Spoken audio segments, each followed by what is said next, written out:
Hello दोस्तों, ऐसा क्या करें कि आपको कभी बात करते हुए ये सोचना ना पड़े कि मैं आगे अब क्या बोलूं। कई बार ऐसा होता है कि हम किसी से बात नहीं करना चाहते, लेकिन हमारी मजबूरी होती है कि हमें हाँ हूँ करना पड़ता है। और कई बार ऐसा होता है कि हमारे पास बात करने के लिए बात खत्म हो जाती है। अगली बार अगर आप ऐसे परिस्थितियों में पड़ो तो आप इस पैरेटिंग टेक्निक को इस्तेमाल कर सकते हैं। इसमें हमें एक तोते की तरह दूसरे इंसान की लास्ट 3 वर्ड को एक एक्सप्रेशन के साथ क्वेश्चन फॉर्म में रिपीट करना होता है। आइए इसे एक एग्जाम्पल से समझते हैं। ऑथर कहती हैं कि मेरा एक फ्रेंड है जो मुझे हमेशा एयरपोर्ट पिकअप करने आता था और मैं इतनी थकी हुई होती थी कि मैं उसके कार में सो जाती थी और उसे एक ड्राइवर की तरह फील होता था। लेकिन इस बार मैं एक नई टेक्निक सीखी थी और वो टेक्निक थी पैरेटिंग टेक्निक, जिसमें मुझे लास्ट के 3 वर्ड रिपीट करना था। इसलिए जब वो इस बार मुझे पिकअप करने आया तो मैं उसकी कार की फ्रंट सीट पर बैठ गई और उसे लगा कि मैं हर बार की तरह इस बार भी सो जाऊंगी। लेकिन मैं उसे पूछा कि वह कहाँ से आया है।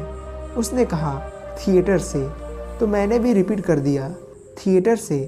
फिर उसने कहा हाँ बहुत अच्छा शो था। इस पर मैंने दोबारा पैरेटिंग टेक्निक का यूज़ करते हुए कहा अच्छा शो था। ऑथर कहती हैं कि वो बार बार बस एक इमोशन के साथ अपने फ्रेंड के लास्ट रिपीट क्वेश्चन के फॉर्म में रिपीट करती रही और ऐसे उनके कॉन्वर्सेशन तब तक चलती रही जब तक उनके फ्रेंड ने उनको उनके घर पर ड्रॉप नहीं कर दिया।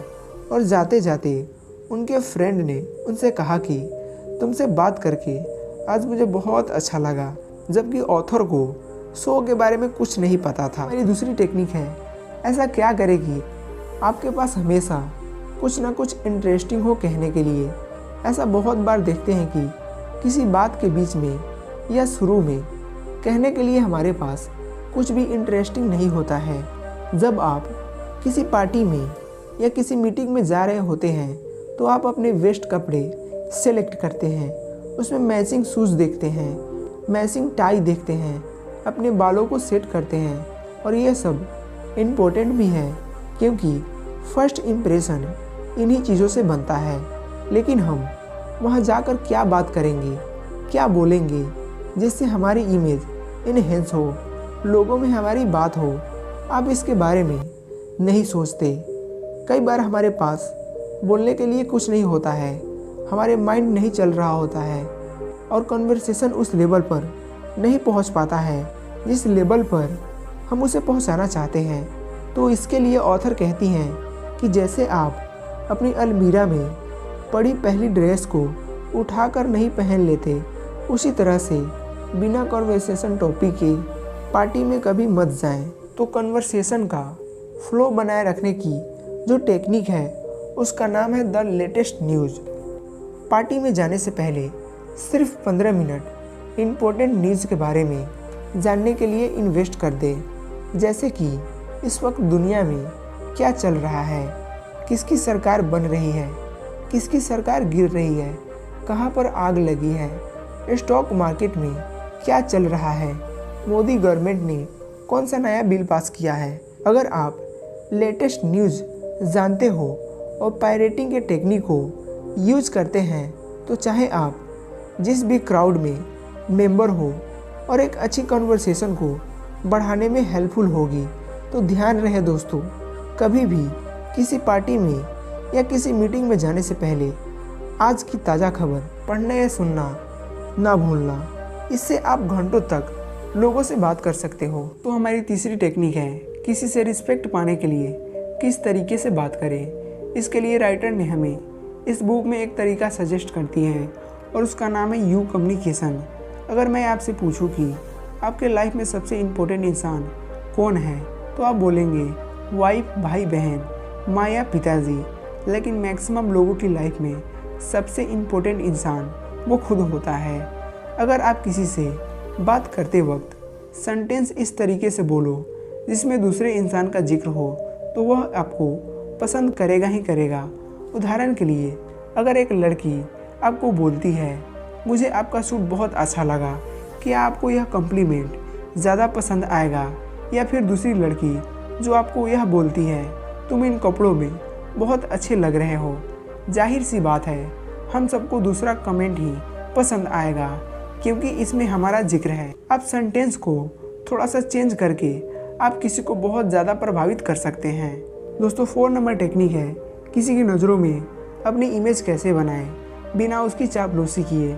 कई लोगों को डायरेक्ट तारीफ पसंद नहीं आती और उन्हें लगता है कि लोग इनकी चापलूसी कर रहे हैं, खासकर अगर दूसरा इंसान आपसे अच्छी पोजीशन में है।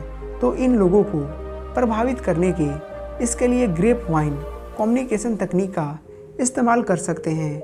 ग्रेप वाइन कम्युनिकेशन ग्रेड एक तरह की इनफॉर्मल कम्युनिकेशन है। इसमें आप जिस इंसान के नज़रों में अपनी इमेज बनाना चाहते हैं उसके किसी क्लोज फ्रेंड से मिलिए और आप उस फ्रेंड से उस इंसान की तारीफ़ कर दीजिए, यार वो बंदा बहुत बढ़िया है, बहुत अच्छा काम कर रहा है, मुझे पसंद है। जब वह बंदा उसकी तारीफ़ डायरेक्टली नहीं बल्कि किसी दोस्त के थ्रू सुनेगा कि आपने उसके बारे में इतनी अच्छी बात कही है, तो इससे आपकी इमेज उसकी नज़रों में काफ़ी अच्छी बन जाएगी। क्योंकि मैक्सिमम टाइम लोग पीठ पीछे बुराई ही करते हैं। जब आप उस इंसान से मिलेंगे तो आप उससे काफ़ी खुशी से मिलेंगे क्योंकि उसने आपकी तारीफ़ आपसे डायरेक्टली नहीं की थी। तो उनकी इमेज आपके नज़रों में ऐसी बनती है कि वह बंदा आपकी पीठ पीछे तारीफ़ करता है, मतलब वो एक अच्छा इंसान है। तो दोस्तों 5वीं नंबर टेक्निक है थैंक यू बोलने का वो तरीका जिससे आप लोगों का दिल जीत सकते हो। ऑथर कहती हैं कि कभी भी थैंक यू को अकेले मत बोलो। दूसरे इंसान को यह बताना ज़रूरी है कि हम उसे किस चीज़ के लिए थैंक यू बोल रहे हैं, क्योंकि लोग एक दूसरे को इतनी बार बोल चुके होते हैं कि थैंक यू सुनकर उन्हें के अकॉर्डिंग हमें अटैच कर देना चाहिए। एग्जाम्पल के तौर पर अगर आपसे एक यंग मदर पूछती है कि आप क्या करते हो और आप एक एडवोकेट हो, तो सिर्फ यह कहने के बजाय कि मैं एडवोकेट हूँ, हम कह सकते हैं मैं एक एडवोकेट हूँ। मैंने ऐसे केसेस लड़े हैं जिसमें मदर्स को उनकी प्रेगनेंसी के बाद मैटरनिटी लीव दिलाई है ताकि वह अपने हेल्थ का पूरा ख्याल रख सके। उसी तरह अगर आपसे यह सवाल एक बिजनेसमैन ऑनर पूछता है तो आप कह सकते हैं एडवोकेट हूँ, मैंने एक ऐसा केस लड़ा था जिसमें एक एम्प्लॉय को सज़ा हुई थी क्योंकि उसने अपने एम्प्लॉय से जॉब इंटरव्यू के टाइम पर एक पर्सनल सवाल पूछना स्टार्ट कर दिया। इस तरह छोटी सी स्टोरी अटैच करने से लोग आप पर इंटरेस्ट दिखाएंगे। 7वें नंबर टेक्निक है ऐसे सवालों का जवाब कैसे दें जिनका आप जवाब नहीं देना चाहते। इसके लिए ऑथर ने एक कमाल की टेक्निक दी है जिसे कहते हैं द ब्रोकन रिकॉर्ड। इस तकनीक को ऑथर बुक के एक एग्जाम्पल से समझाती हैं। वो कहती हैं कि उनके क्लाइंट बरबरा का रिसेंटली डाइवोर्स हुआ था। बरबरा और उसका हस्बैंड दोनों ने मिलकर एक बड़ी फर्नीचर कंपनी चलाते थे। उनकी डाइवोर्स प्रोसेस बहुत लंबी चली और रिजल्ट यह निकला कि वह साथ में नहीं रहेंगे, लेकिन वह दोनों कंपनी को ज्वाइंट चलाते रहेंगे। एक पार्टी में बरबरा ऑथर के साथ डिनर कर रही थी तो वहाँ बरबरा से एक औरत ने पूछ लिया कि बरबरा तुम्हारा और फ्रैंक के बीच क्या हुआ था। यह एक रूड क्वेश्चन था, लेकिन बरबरा इससे परेशान नहीं हुई और उसने कहा हम अलग हो गए हैं लेकिन कंपनी पर इसका कोई असर नहीं पड़ा है। उसने फिर से पूछा क्या तुम दोनों अब भी साथ में काम कर रहे हो।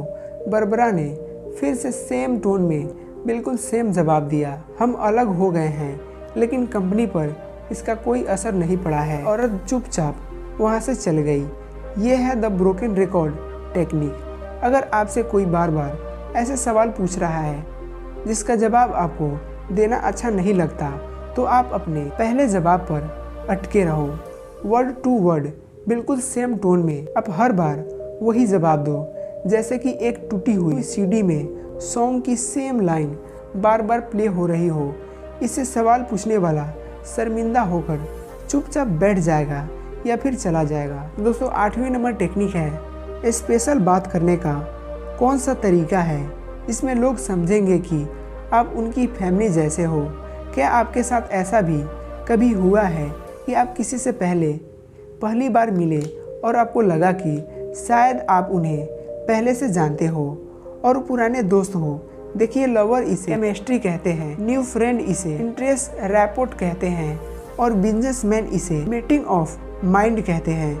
लेकिन साइंस में बहुत सारे एक्सपेरिमेंट हुए हैं जिससे पता चला है कि बहुत क्यूट इंटीमेसी का रीज़न है, यानी कि हम दूसरे के शब्दों को, उन्हीं की टोन को कॉपी करते हैं तो लोग हमें अपने करीब समझते हैं। एग्जाम्पल के तौर पर ऑथर बोलती हैं कि अगर आप पार्टी में हैं और कोई आपको बोलता है कि मैं प्रोफेशन से वकील हूँ, तो आप भी प्रोफेशन शब्द का इस्तेमाल करें, जैसे कि मैं प्रोफेशन से इंजीनियर हूँ, ना कि मैं एक इंजीनियर के तौर पर जॉब करता हूँ। अब यह सुनने में ऐसा लगता है कि एक छोटे से चेंज से क्या होगा, मगर यह एक बहुत ही डीप कॉन्सेप्ट है। एक और एग्जाम्पल लेते हैं। जिस कमरे में इंजीनियर काम करते हैं वह उसे ऑफिस बोलते हैं। जिस कमरे में एडवर्टाइजिंग वाले काम करते हैं वह उसे एजेंसी बोलते हैं। बुक पब्लिशिंग वाले अपने कमरे को पब्लिशिंग हाउस बोलते हैं। रेडियो जॉकी अपने कैमरे को स्टेशन बोलते हैं। एक वकील अपने कमरे को फर्म बोलता है। अगर आप इन लोगों को प्रभावित करना चाहते हैं, सेल बढ़ाना चाहते हैं, तो आपको भी इनकी ही शब्दावली को इस्तेमाल करना होगा। तो दोस्तों, ये है 8 टेक्निक जो आप किसी भी इंसान को अपने बातों से प्रभावित कर सकते हैं। तो दोस्तों, कैसी लगी ये वीडियो अच्छी लगे तो चैनल को सब्सक्राइब करना, लाइक करना। मिलते हैं अगली वीडियो में, तब तक के लिए जय हिंद।